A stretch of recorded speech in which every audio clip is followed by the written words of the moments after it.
Te sens-tu parfois prisonnier d'un tourbillon de pensées qui ne te laisse aucun répit? Le bouddhisme, avec sa sagesse millénaire, offre des outils puissants pour apaiser ce mental agité. Dans cette vidéo, tu vas découvrir comment des pratiques telles que la méditation, Anapanasati et l'entraînement mental en 7 points peuvent t'aider à retrouver la sérénité intérieure. Tu apprendras à lâcher prise, à vivre le moment présent et à te libérer de ce cycle sans fin d'inquiétude. Ce chemin vers un esprit plus tranquille et un cœur plus léger est à ta portée. Pourquoi pensons-nous autant? L'origine du bruit mental. Du matin au soir, notre esprit ne cesse de s'agiter. Il saute d'une pensée à l'autre sans repos, se perdant dans les souvenirs, les préoccupations, les erreurs passées, les jugements, voire des disputes imaginaires avec des gens qui ne sont même pas là. Cette hyperactivité mentale est devenue si normale qu'on ne se rend même plus compte qu'on vit dans un dialogue intérieur constant, souvent épuisant. Mais pourquoi pensons-nous autant? Le bouddhisme enseigne que la racine de ce bruit mental, c'est notre attachement à l'ego. Nous cherchons à donner un sens à tout ce qui nous arrive, à travers le prisme de notre identité. On veut que tout aille bien, qu'on nous valorise, qu'on ne souffre pas, que rien ne change. Et comme la vie ne suit pas ce scénario, l'esprit s'active pour tenter de contrôler l'incontrôlable. À cela s'ajoute le désir et l'aversion, 2 forces fondamentales selon le bouddhisme, qui alimentent le flux constant de pensée. On désire certaines choses, certaines personnes, certains états. On en rejette d'autres. Ce va-et-vient entre ce qu'on veut et ce qu'on fuit crée une tension interne, qui devient un bavardage mental incessant. Une autre cause, le manque d'attention au moment présent. On vit en pilote automatique, et quand on n'est pas présent, l'esprit en profite pour vagabonder. Il devient comme une radio qu'on n'arrive pas à éteindre. Moins on est ancré dans l'instant, plus notre esprit devient bruyant. Mais attention, ce ne sont pas les pensées en elles-mêmes le problème, c'est le fait de s'y identifier. On croit être ce que l'on pense. Et au lieu d'utiliser l'esprit comme un outil, on en devient l'esclave. Chaque pensée nous emporte comme s'il n'y avait pas d'autre choix. Et c'est ainsi que naissent l'anxiété, l'insécurité, la peur, le stress. Le bouddhisme propose une autre manière d'être avec ses pensées. Il ne s'agit pas de les combattre ou de les réprimer, mais de les observer, de les laisser passer comme des nuages dans le ciel. Cette attitude permet de prendre du recul et de retrouver le calme. Il ne s'agit pas de forcer le silence, mais de penser avec liberté, sans rester piégé. Ce bruit mental n'est pas nouveau. Il y a plus de 2000 ans, le Bouddha parlait déjà de l'esprit comme d'un singe fou, sautant sans cesse d'une branche à l'autre, de pensée en pensée. Cela prouve que l'esprit agité n'est pas un mal moderne, mais une condition humaine, et surtout qu'il existe des voies pour l'apaiser. Avant de continuer, si tu n'es pas encore abonné à ma chaîne YouTube, je t'invite à le faire dès maintenant. En t'abonnant, tu seras informé de toutes mes nouvelles vidéos, ce qui te permettra de ne rien manquer de contenu précieux. La respiration consciente, l'art d'Anapanasati. Parmi toutes les pratiques bouddhistes, Anapanasati, la pleine conscience de la respiration, est l'une des plus anciennes et des plus puissantes. Elle ne nécessite rien d'autre que ta respiration. Pas de mantra, pas de visualisation, pas d'objet. Juste toi, assis, en train de respirer. Pourquoi la respiration? Parce qu'elle est le pont naturel entre le corps et l'esprit. Elle se produit ici et maintenant. Tu ne peux pas respirer dans le passé, ni dans le futur. En te concentrant sur l'air qui entre et sort, tu ramènes ton esprit à l'instant présent. C'est comme jeter l'ancre dans une tempête. Tu ne peux pas arrêter les vagues, mais tu peux éviter de dériver. Le Bouddha a expliqué cette pratique très clairement dans le Sutta Anapanasati. On commence par observer si la respiration est longue ou courte, sans la modifier. Puis, on prend conscience de tout le corps pendant qu'on respire. Petit à petit, on observe comment la respiration influence les sensations, les états mentaux et même la purification des émotions toxiques comme la colère ou l'anxiété. Cette pratique a un double effet. l'esprit en focalisant l'attention sur un seul objet, la respiration, et elle développe une qualité mentale essentielle, la pleine conscience.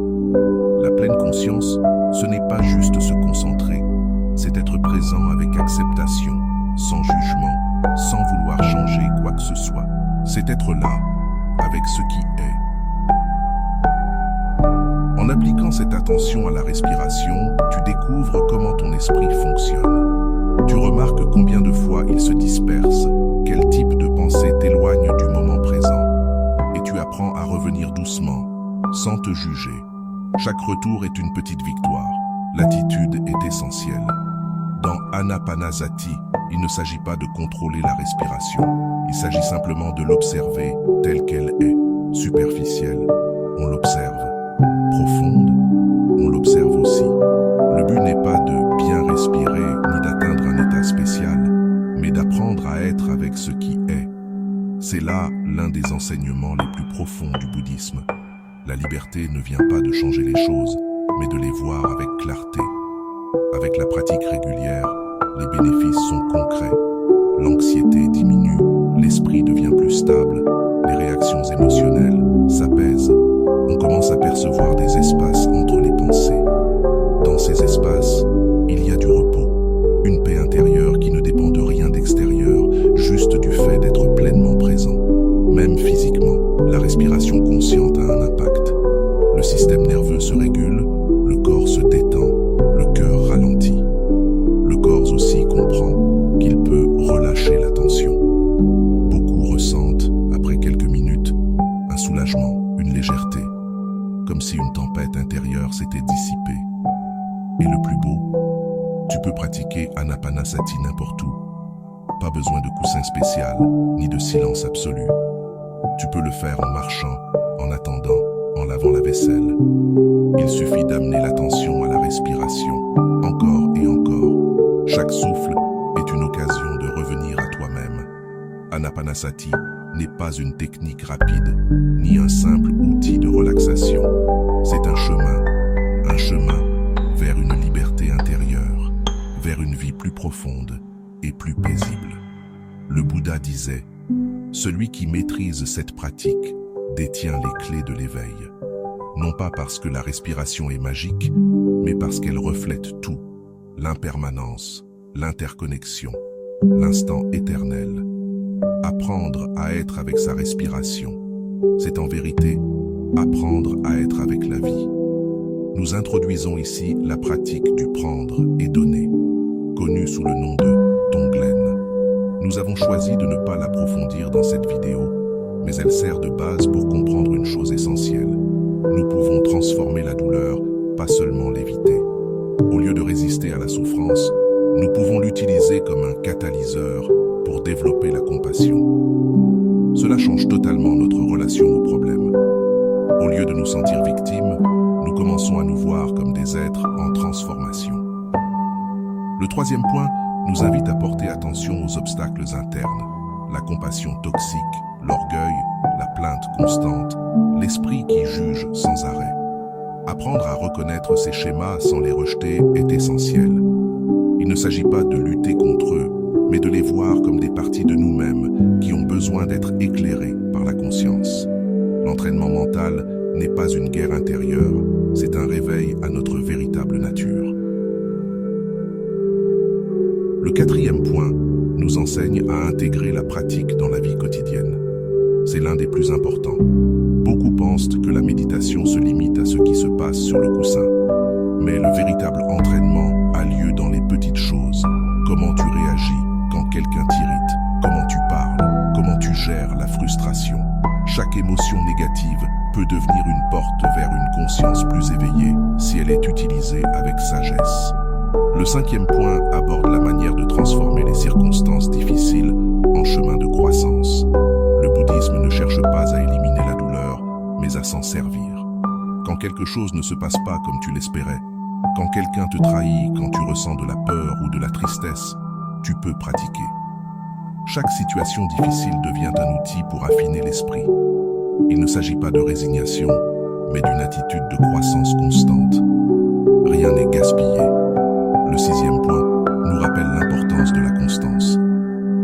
pas de pratiquer quand tout va bien. Il faut entraîner l'esprit même quand on n'en a pas envie, même quand on a l'impression de ne pas progresser. La discipline n'est pas ici une obligation, mais un cadeau que l'on se fait à soi-même. Pratiquer chaque jour, même quelques minutes, c'est se dire « Je suis engagé envers ma paix intérieure ». Le 7e point résume l'esprit du Lojong. Maintenir l'entraînement même en secret, sans chercher la reconnaissance, sans se sentir supérieur. La véritable transformation est silencieuse. Elle n'a pas besoin d'applaudissements. Elle se remarque dans la manière dont tu traites les autres, dans la façon dont tu te parles à toi-même, dans la paix que tu rayonnes sans prononcer un mot. Cet entraînement en 7 points est une perle précieuse. Il n'offre pas de formule magique, mais un chemin réel, accessible et puissant. Il nous enseigne que l'esprit peut être entraîné, que nous ne sommes pas condamnés à répéter les mêmes schémas. Chaque pensée peut devenir un maître. Il suffit de volonté, de patience et de pratique. Shamatha, cultiver la paix de l'esprit. S'il existe une pratique bouddhiste qui agit comme un antidote direct aux pensées incessantes, c'est bien Shamatha. Ce mot sanskrit signifie littéralement calme mental ou tranquillité sereine. C'est une technique de méditation dont le but est de stabiliser l'esprit, de l'apaiser et de l'ancrer. Mais il ne s'agit pas seulement de silence extérieur. Il s'agit de cultiver un état intérieur de repos où l'esprit cesse de bondir d'une idée à l'autre comme un singe agité et commence à se déposer comme la poussière dans un verre d'eau que l'on cesse de remuer. Dans notre vie quotidienne, notre attention est fragmentée. On saute d'une préoccupation à une autre, d'un message à une distraction, sans se rendre compte à quel point notre esprit est dispersé. Shamatha nous invite à arrêter ce mouvement, à devenir intime avec le moment présent et à entraîner notre esprit à rester focalisé sur un seul point. Cela peut être la respiration, une flamme, un son ou même une sensation corporelle. L'objet importe peu. Ce qui compte, c'est l'entraînement de l'attention. Dans les premiers jours de pratique, la réaction la plus fréquente est la résistance mentale. Les pensées apparaissent de toutes parts. On s'impatiente, on doute de notre capacité à méditer. Mais ce n'est pas un échec, c'est une partie du processus. Shamatha nous apprend à observer ces obstacles avec patience. Au lieu de réagir, on reconnaît simplement qu'on s'est distrait et on revient à l'objet de méditation. Encore et encore. Chaque retour renforce le muscle de l'attention. Il existe une belle analogie dans le bouddhisme. L'esprit est comme un cheval sauvage. Si tu essaies de le dompter avec violence, il se débattra davantage. Mais si tu le guides avec calme et fermeté, il finit par se détendre.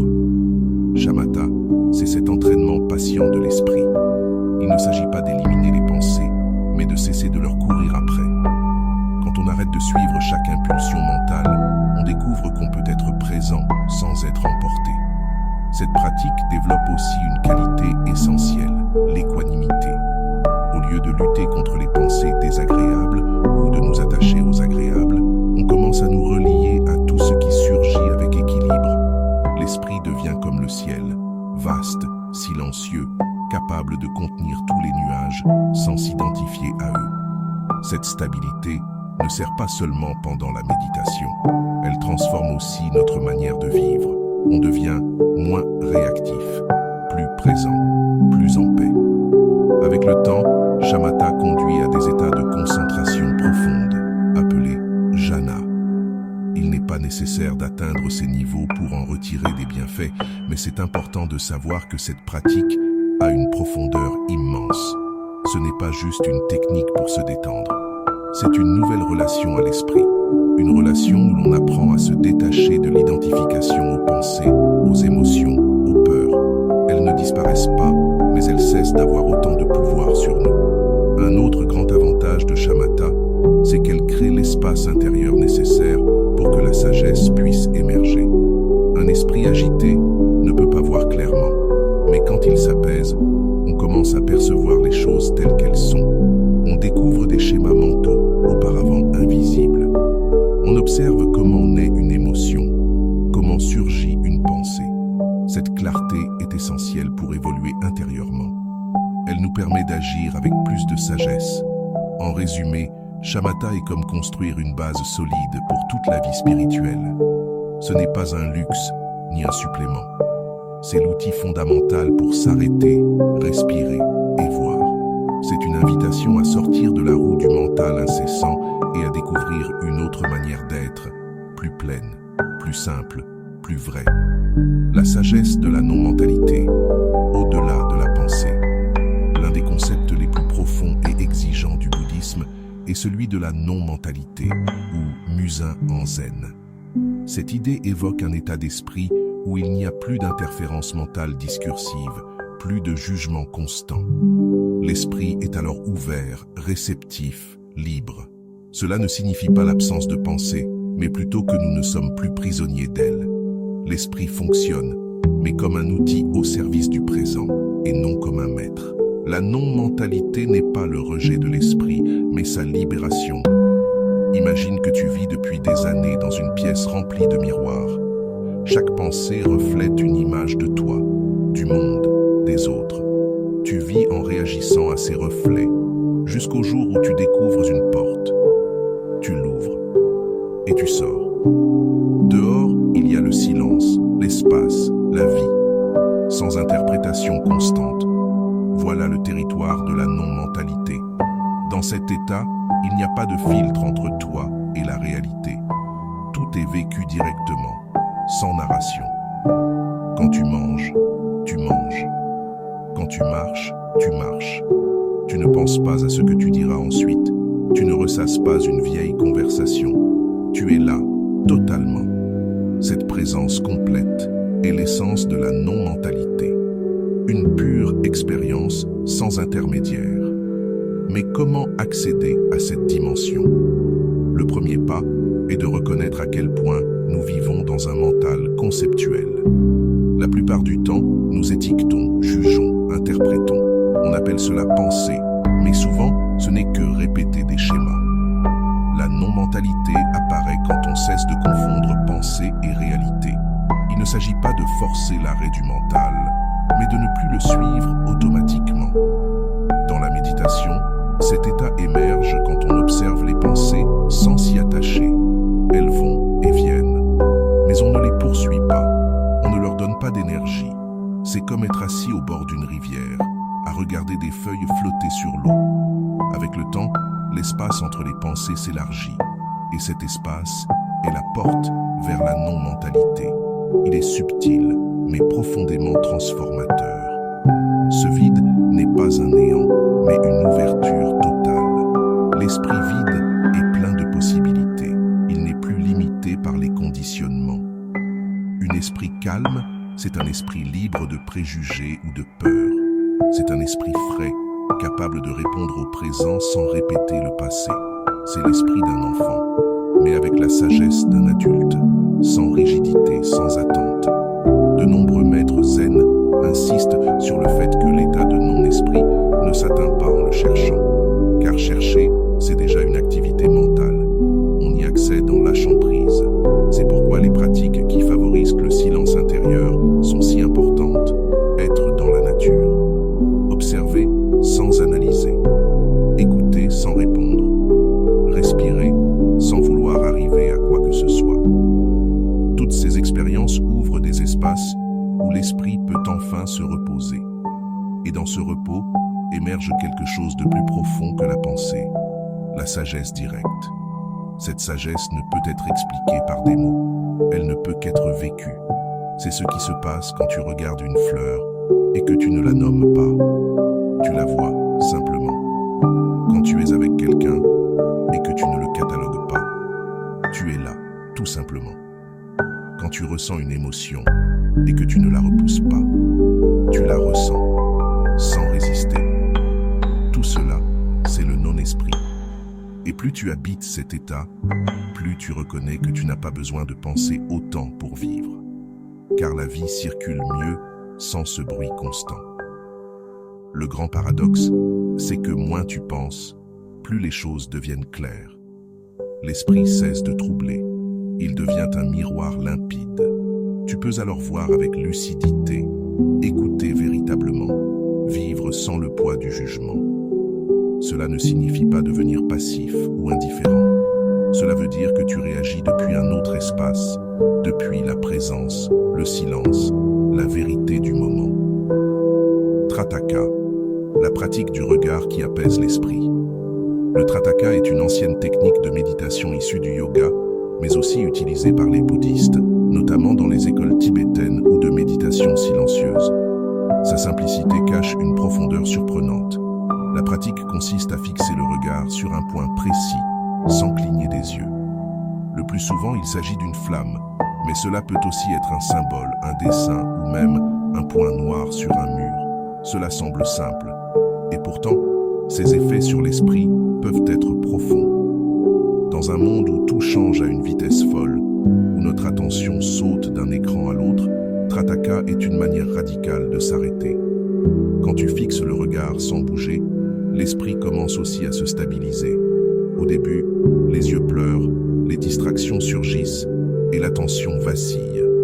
Mais petit à petit, une concentration stable et profonde se développe, comme une montagne qui ne bouge pas malgré le vent. L'essentiel, c'est que cette concentration n'est pas forcée.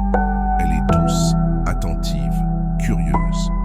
Il ne s'agit pas de lutter contre les pensées, mais de ne pas leur accorder d'importance. Le regard fixe devient une encre, un fil qui maintient l'esprit en un seul point. Et quand il ne bouge plus, la pensée ralentit, le corps se détend, le bruit mental diminue. L'un des grands bienfaits de Trataka, c'est qu'il entraîne la capacité d'attention soutenue. Dans un monde où tant de gens peinent à rester concentrés plus de quelques secondes, cette pratique est comme un entraînement mental. Avec le temps, l'esprit devient plus fort, plus aiguisé, moins dispersé. Et cela bénéficie à tous les aspects de la vie. Étudier, écouter, travailler, parler, tout s'améliore avec une attention profonde. Mais au-delà des bienfaits psychologiques, Trataka a une dimension spirituelle.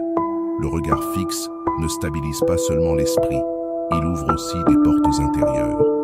Parfois, l'objet de l'observation disparaît ou se transforme, ou génère une lumière intérieure. Ces phénomènes ne doivent pas être recherchés, mais accueillis s'ils surviennent. Ils indiquent que l'esprit entre dans un état plus subtil, plus profond, plus ouvert. Dans certaines traditions bouddhistes, on enseigne Trataka comme une manière de regarder vers l'intérieur. On commence en fixant un objet externe, mais peu à peu, on découvre que l'œil ne regarde pas que vers l'extérieur. Il peut aussi voir en dedans. Et dans ce regard intérieur, une conscience émerge. Une conscience qui ne dépend pas de ce qui est vu, mais de l'acte même d'observer. Cette conscience pure est l'un des fruits les plus précieux de la pratique. Fixer le regard, c'est aussi un symbole fort. C'est dire à ton esprit « Je suis ici, présent ». C'est une déclaration de présence et d'engagement. Chaque fois que tu tiens ton regard, tu n'entraînes pas que ta vue, tu entraînes ta présence. Tu dis, sans mots, je choisis d'être là, je choisis de voir, intégrer la pratique dans la vie quotidienne. Il y a une grande différence entre méditer dans le silence et garder la paix intérieure au cœur du tumulte. Quand les mails affluent, les discussions s'enchaînent, les contrariétés surgissent. C'est là que la vraie pratique commence. Le bouddhisme enseigne que la pratique réelle ne se limite pas au coussin de méditation. La véritable transformation a lieu au milieu du chaos. Intégrer la pratique dans la vie quotidienne, c'est ce qui transforme la théorie en sagesse vivante. Il ne s'agit pas d'être calme en permanence, ni de devenir un moine. Il s'agit de se souvenir, à chaque instant, qu'on peut revenir à la respiration, au corps, au moment présent. Et chaque fois que tu reviens ici, tu entraînes ton esprit. Peu importe le nombre de distractions, ce qui compte, c'est le retour, encore et encore. Ce geste simple est le cœur de toute transformation. Tu peux intégrer la pratique dans les moments de transition, au réveil, en mangeant, en marchant, en parlant. Chaque instant peut devenir une mini-méditation. Si tu fais la vaisselle, fais-la. Si tu marches, sens tes pas. Si tu manges, savoure chaque bouchée. Ces petits gestes, faits avec attention, ont un pouvoir immense. Tu n'as pas besoin de t'isoler du monde. Ce qui compte, c'est être là, dans le monde, avec présence. Un autre élément clé, c'est d'utiliser les moments d'inconfort comme des opportunités. Quand quelqu'un t'irrite, quand quelque chose ne se passe pas comme tu veux, quand tu ressens de l'anxiété ou de la tristesse, arrête-toi, respire, observe. Au lieu de réagir, réponds depuis la conscience. Il ne s'agit pas de réprimer ce que tu ressens, mais de le reconnaître avec bienveillance. Cette pause, cet espace entre le stimulus et ta réponse, c'est là que naît la liberté. Et aussi de la compassion pour toi-même. La paix mentale ne s'installe pas du jour au lendemain. Il y aura des jours calmes et d'autres plus agités. Ce n'est pas un échec, c'est le chemin. La pratique ne consiste pas à aller bien tout le temps. Elle consiste à être présent avec toi, dans toutes tes formes, sans rejeter aucune partie. Tu peux créer des rituels simples, un espace chez toi pour méditer, un carnet pour écrire ce que tu observes, une alarme pour respirer. Il ne s'agit pas de se fixer des règles rigides, mais de créer les conditions qui aident à se souvenir. Car en réalité, le plus grand obstacle, c'est l'oubli. Et quand tu te souviens, tout change. Enfin, s'il y a un seul conseil que le bouddhisme nous offre pour apaiser l'esprit, c'est celui-ci. Ne prends pas tes pensées trop au sérieux. Tu n'es pas ce que tu penses. Tu es celui qui observe, qui ressent, qui respire. Les pensées vont et viennent, mais toi, tu demeures. Et plus tu habites cet espace où tout peut être vu, plus tu deviens libre. Et dans cette liberté, il y a la paix. Si cette vidéo t'a aidé à y voir plus clair sur comment calmer ton esprit et penser moins, je t'invite à rejoindre cette communauté de chercheurs de conscience. Abonne-toi à la chaîne pour ne manquer aucun contenu à venir et dis-moi en commentaire quelle pratique t'a le plus parlé. J'ai hâte de te lire et de partager ce chemin avec toi. Car quand on partage la sagesse, on grandit.